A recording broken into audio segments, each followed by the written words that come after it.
మెడ్సీ IVF ఉచిత సంతాన సాఫల్య చికిత్స శిబిరం ఏప్రిల్ 15 నుండి మే 15 వరకు. నమస్తే, welcome to Suman TV news. నేను మీ సాయి. ఆంధ్రప్రదేశ్ ఎన్నికలలో మెగాస్టార్ చిరంజీవి ఎంట్రీ కన్ఫర్మ్ అయిందా? తాజాగా ఆయన ఇద్దరి వ్యక్తుల కోసం సపోర్ట్గా చేసినటువంటి వీడియోతోటి నేరుగానే రాజకీయ కురుక్షేత్రంలోకి దిగబోతున్నారా?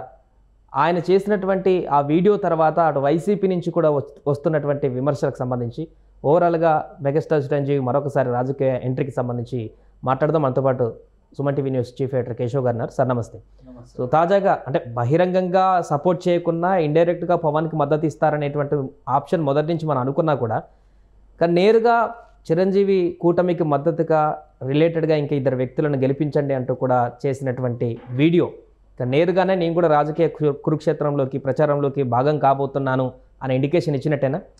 చిరంజీవి గారు చెప్పిన మాటలో సింపుల్గా చూస్తే ఆ ఇద్దరు వ్యక్తులకి మాత్రమే పరిమితమైనటువంటి మాటలు. అయితే ఆయన చేస్తున్నటువంటి చేతలు చూస్తే జనసేన పార్టీకి కూటమికి అనుకూలంగా ఆయన మాట్లాడుతున్నారు అనేటువంటి సంకేతాలు స్పష్టంగా ఉన్నాయి. ఎక్కడ కూడా నేరుగా ఈ మూడు పార్టీలకి ఓటేయండి లేదా ఈ మూడు పార్టీలని గెలిపించండి ఇవన్నీ ఏం చెప్పలే ఆయన ఒక మాట ఏం చెప్పారంటే, బీజేపీ, టీడీపీ, జనసేన అసలు రాజకీయాలు నేను మాట్లాడడానికి కారణం నా తమ్ముడు పవన్ కళ్యాణ్ అని చెప్పారు.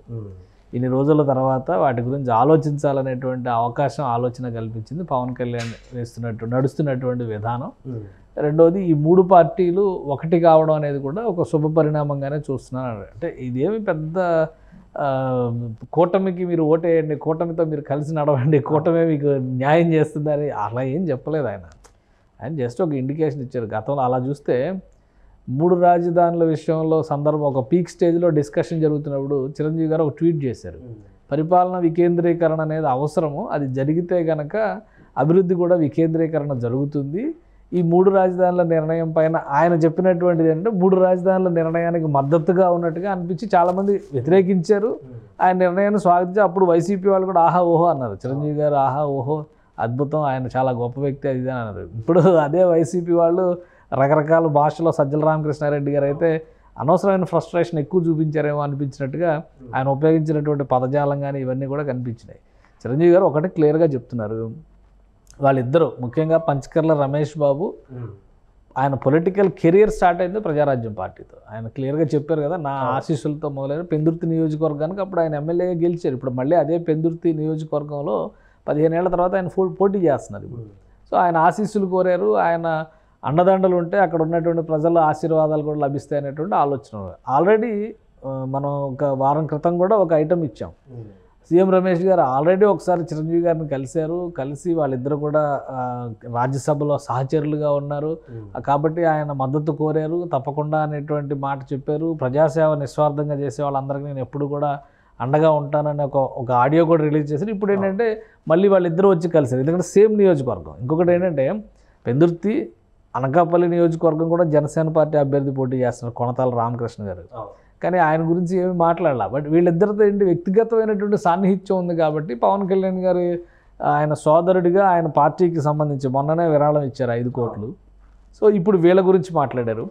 గతంలో మళ్ళీ ఈయన సీఎం రమేష్ కలిసినప్పుడు ఒకసారి మాట్లాడారు. ఇవన్నీ చూస్తే ఏంటంటే చిరంజీవి గారు ఒక ఇండికేషన్ అయితే ఇచ్చారు, కూటమి వైపు తన ఆసక్తిని అయితే ప్రదర్శించారు.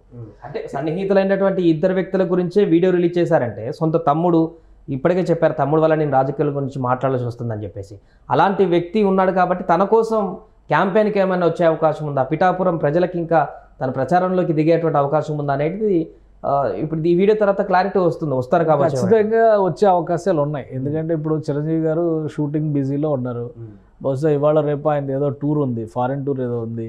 సో సినిమా షెడ్యూల్లో భాగంగానా లేదా ఇంకా ఏంటనేది క్లారిటీ లేదు. బట్ ఒక 10 days అయితే ఆ టూర్ మీద వెళ్తారు ఆయన.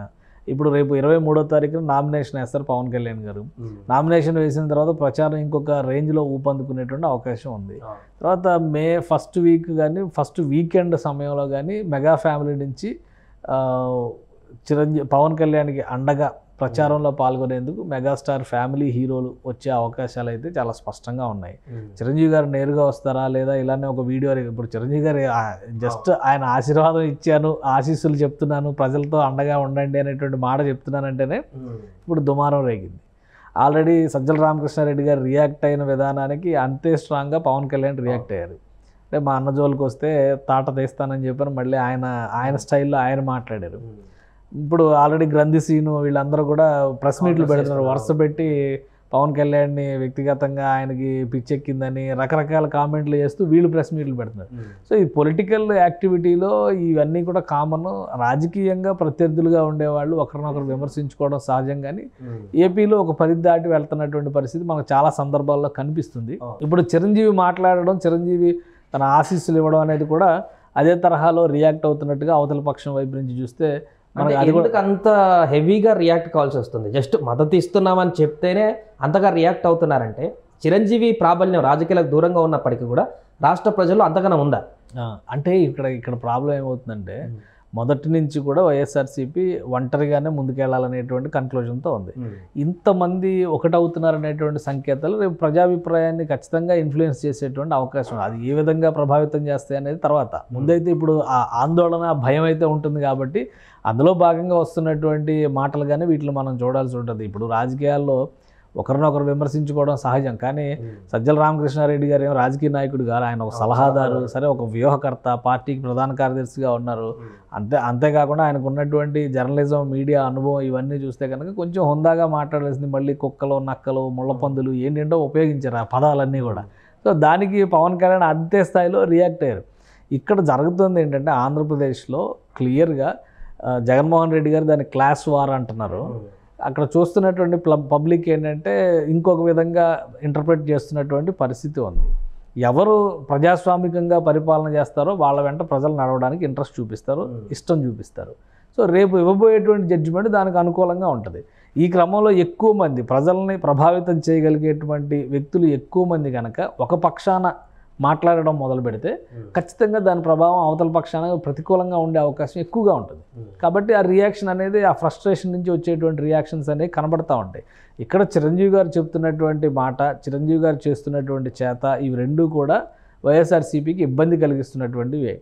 వైఎస్ఆర్సీపీ కూడా ఏం కామ్గా చేతులు ముడుచుకొని కూర్చోవట్లేదు కదా. ఇప్పుడు పోతిన మహేష్ ప్రెస్ మీట్ పెట్టాడు. నిన్నటి వరకు ఆయన స్థాయి ఏంటి, ఈరోజు ఆయన మొన్న పెట్టినటువంటి ప్రెస్ మీట్లో ఆయన లేవనెత్తినటువంటి అంశాలు ఏంటి, అసలు మొన్నటి వరకు చిరంజీవి కుటుంబంలో చేసినటువంటి రాజకీయం, అంబటి రాంబాబు గారు కానీ, పేరుని నాని గారు కానీ, వీళ్ళందరూ ఏం మాట్లాడారు, పవన్ కళ్యాణ్కి చిరంజీవికి అసలు సంబంధమే లేదు, ఇద్దరు బద్ధశత్రువులు అన్నట్టుగా మాట్లాడారు. ఇప్పుడు ప్రజలకు తెలిసింది కదా చిరంజీవి పవన్ కళ్యాణ్ బద్ధశత్రువుల, అన్యోన్య సోదరుల ఏంటి అనేది ఒక క్లారిటీ వచ్చింది కదా. ఇప్పుడు కొత్త మాట పోతిన మహేష్ ఏం మాట్లాడడం మొన్న, అసలు ఇండస్ట్రీని నడిపించడం అంటే అల్లు అర్జున్ చూసి నేర్చుకోవాలి అంటే మెగా కుటుంబంలోనే ఒక కౌంటర్ పవర్ పాయింట్ని తీసుకొచ్చే ప్రయత్నం వైఎస్ఆర్సీపీ నాయకులు చేస్తున్నారు. మళ్ళీ ఈరోజు నిన్నటి వరకు ఏంటి చిరంజీవి గారు ఏం మాట్లాడాలి, రాజకీయాలు వద్దన్నారు, సినిమా ఇండస్ట్రీ అయినా నేను ఎవరు ఎన్ని రకాలుగా కదిలించినా కవ్వించినా ఆయన స్పందించకుండా కేవలం సినిమా ఇండస్ట్రీ, నటన, కళ దాని గురించి మాత్రమే మాట్లాడదాం అన్నారు. ఇప్పుడు ఆయన రియాక్ట్ అవుతున్నారు, అంటే ఓపెన్ అవుతున్నారు. రాజకీయంగా మీరు ఈ పార్టీకి ఓటేయండి అని చెప్పకపోయినా కానీ ఏది మంచి ఏది చెడు, తనకి ఇది మంచి అనిపించింది అనేటువంటి ఇండికేషన్ ప్రజలకు ఇస్తున్నారు. దాని నుంచి ప్రజలకు ఒక మెసేజ్ వెళ్తుంది. ప్లస్ జనసేన పార్టీ పోటీ చేస్తున్నటువంటి నియోజకవర్గాల్లో చిరంజీవి అభిమాన సంఘాలు కూడా ఫుల్ యాక్టివ్ అయి పనిచేస్తున్నాయి. సో ఇవన్నీ చూసినప్పుడు చిరంజీవి గారికి పవన్ కళ్యాణ్కి పడదు అంటే ఎవరు వింటారు? ఆయన పిలిచి 5 కోట్లు చెక్ ఇచ్చిన తర్వాత ఇంకెలా నమ్ముతారు? సో ఇంకొక పవర్ పాయింట్ ఏదో తీసుకొచ్చారు అంటే అల్లు అర్జున్కి పవన్ కళ్యాణ్కి ఏదో పడదు, లేదా అల్లు అరవింద్ ఫ్యామిలీకి చిరంజీవి ఫ్యామిలీకి మధ్య ఏదో గ్యాప్ వచ్చింది, అభిమానులు కూడా వైసీపీలో చేరుతున్నారని అగాధం వచ్చింది, వీళ్ళ మధ్య ఏదో అగ్గి రాజుకుంది ఏదో చెప్పేసి ఆయన గొప్ప ఇప్పుడు అదే అల్లు అర్జున్ బయటకు వచ్చి పవన్ కళ్యాణ్ విమర్శించేటువంటి అవకాశం ఉంటుందా? ఏదో ఒక సందర్భంలో ఓన్లీ నినాదాలు చేస్తుంటే అది సరైన పద్ధతి కాదని ఆయన వారిస్తే పవన్ కళ్యాణ్ అభిమానులకి అల్లు అర్జున్ అభిమానులకి మధ్య చాలా గ్యాప్ వచ్చిందని వాళ్ళు తిట్టుకున్నారు, అది అయిపోయింది. ఇప్పుడు దాన్ని తీసుకొచ్చి అల్లు అర్జున్ ఒక మహానటుడు, ఖచ్చితంగా అతను గొప్ప నటుడు, జాతీయ నటుడు, అవార్డు తీసుకున్నాడు.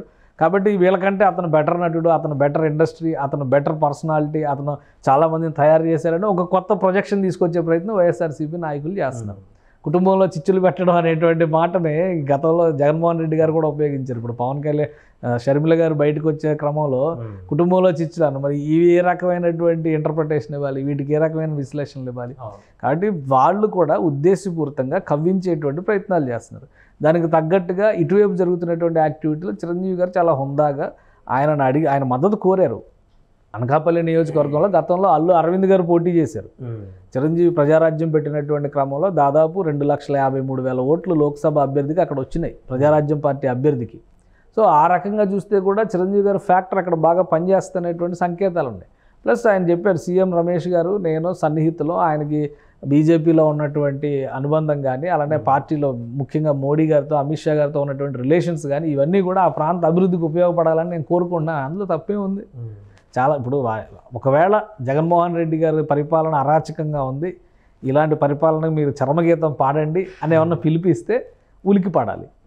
లేని ఉలికిపాటు ఎందుకు వచ్చింది అంటే ఇక్కడ ఒక్కొక్కటిగా జమ చేసుకుంటూ కూటమికి అనుకూలంగా ఏదో ఒక రాజకీయం నడుస్తుంది అనేటువంటి భావన ఏర్పడడం వలన దాని నుంచి వచ్చినటువంటి మాటలుగానే మనం దీన్ని చూడాల్సి ఉంటుంది. ఇప్పుడు భీమవరంలో జరిగినటువంటి సంఘటన, భీమవరంలో జరిగినటువంటి ఇష్యూస్, ఆల్రెడీ ఆయన మీటింగ్ పెట్టడం, పవన్ కళ్యాణ్ నర్సాపురం లోక్సభ పరిధిలో ఉన్నటువంటి నియోజకవర్గాల్లో పర్యటనలు చేయడం, ఇవన్నీ కూడా ఎవరికి చేటు తీసుకొచ్చేటువంటి అంశాలు అవుతాయి అంటే మళ్ళీ వైఎస్ఆర్సీపీ అభ్యర్థులే ప్రత్యర్థులు కాబట్టి వీళ్ళ మధ్య ఒక రకమైనటువంటి ఘర్షణపూరిత వాతావరణం ఉంటుంది. ఆ క్రమంలోనే పవన్ కళ్యాణ్ టార్గెట్ చేస్తూ గ్రంథి శ్రీనివాస్ చాలా హార్డ్ స్టేట్మెంట్స్ ఇచ్చారు.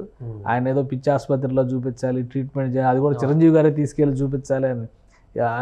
ఇక అవన్నీ కూడా ఏంటంటే ఇక దిగజారుడు భాష, దిగజారుడు పరిజ్ఞానం కింద మనం చూడాల్సి ఉంటుంది. ఖచ్చితంగా పవన్ కళ్యాణ్ ఒక వ్యూహం ప్రకారం వెళ్తున్నారు. ఆయన పదే చెప్తున్నారు, జగన్మోహన్ రెడ్డి పాలన వల్ల ఆంధ్రప్రదేశ్ నష్టపోతుంది కాబట్టి ఆ పాలనకి చరమగీతం పాడిస్తాననేటువంటి బాధ్యత నేను తీసుకున్నాను అంటున్నారు. సో పవన్ కళ్యాణ్ ఆ బాధ్యత నెరవేర్చేటువంటి క్రమంలో ఆయన ముందుకు వెళ్తున్నారు. ఆయన నిలువరించేటువంటి క్రమంలో వ్యక్తిగతంగానో కుటుంబ పరంగానో చేసేటువంటి విమర్శల కంటే కూడా స్పష్టమైనటువంటి రాజకీయ విమర్శలు చేస్తే ఎక్కువ ప్రయోజనం ఉంటుంది వైఎస్ఆర్సీపీ నాయకులకు కూడా. అది మాత్రం అర్థం చేసుకోవచ్చు. చివరిగా మనం చెప్పగలిగేది ఏంటంటే ఖచ్చితంగా మెగా ఫ్యామిలీ అంతా కూడా ఒక తాటిపైనే ఉన్నారనేటువంటి సంకేతాలు స్పష్టంగా ఇచ్చారు. రేపు అవసరం అనుకునేటువంటి పరిస్థితిలో అల్లు అరవింద్ ఫ్యామిలీ కూడా పవన్ కళ్యాణ్కి అండగా ప్రచారంలోకి వచ్చినా, స్టేట్మెంట్ ఇచ్చినా, వీడియో రిలీజ్ చేసినా ఆశ్చర్యపోవాల్సినటువంటి అవసరం ఎట్టి పరిస్థితిలో లేదు. జాతీయ స్థాయిలో జాతీయ స్థాయి నాయకత్వంతో పవన్ కళ్యాణ్కి ఉన్నటువంటి అనుబంధం కావచ్చు, ఆయన రాజకీయం నడుపుతున్నటువంటి విధానం కావచ్చు, రేపు రాబోయేటువంటి రోజుల్లో భవిష్యత్తులో ఒక బలమైనటువంటి రాజకీయ కుటుంబంగా ఆ ఫ్యామిలీ మారేటువంటి అవకాశాలకి ఇప్పుడు పవన్ కళ్యాణ్ బీజం వేస్తున్నటువంటి సంకేతాలు ఉన్నాయి. కాబట్టి వాళ్ళందరూ కలిసికట్టుగా ఉన్నామనేటువంటి సంకేతాన్ని ఇవ్వడానికే ఇష్టపడేటువంటి అవకాశాలు అయితే ఎక్కువగా కనిపిస్తున్నాయి. Right sir. సో మొత్తానికి అది మెగాస్టార్ చిరంజీవి విడుదల చేసినటువంటి ఒక వీడియో రమేష్ బాబుకి మద్దతుగా అనుకూలంగా వారి యొక్క శ్రేయోభిలాషిగా విడుదల చేసినటువంటి వీడియో పైన ప్రస్తుతం అయితే ఏపీలో పొలిటికల్ హీట్ అయితే కొనసాగుతుంది. ఒకవైపు వైసీపీ సంబంధించిన నేతలందరూ కౌంటర్ అటాక్స్ వేస్తుంటే మెగా అభిమానులు కూడా దానికి ధీటుగానే ఆన్సర్స్ ఇస్తూ మరొకవైపు పవన్ కళ్యాణ్ కూడా దీనికి సంబంధించి ధీటైనటువంటి కౌంటర్ ఇవ్వడంతో ఏపీ రాజకీయాలలో మెగాస్టార్ చిరంజీవి పాత్ర ఏ విధంగా ఉండబోతుంది రాబోయే 20 రోజుల్లో అనేటువంటి అంశానికి సంబంధించి కొత్త చర్చ అయితే కొనసాగుతుంది. సుమన్ టీవీలో మీ పర్సనల్ అండ్ బిజినెస్ ప్రమోషన్స్ కోసం కింది నెంబర్కి కాంటాక్ట్ చేయండి.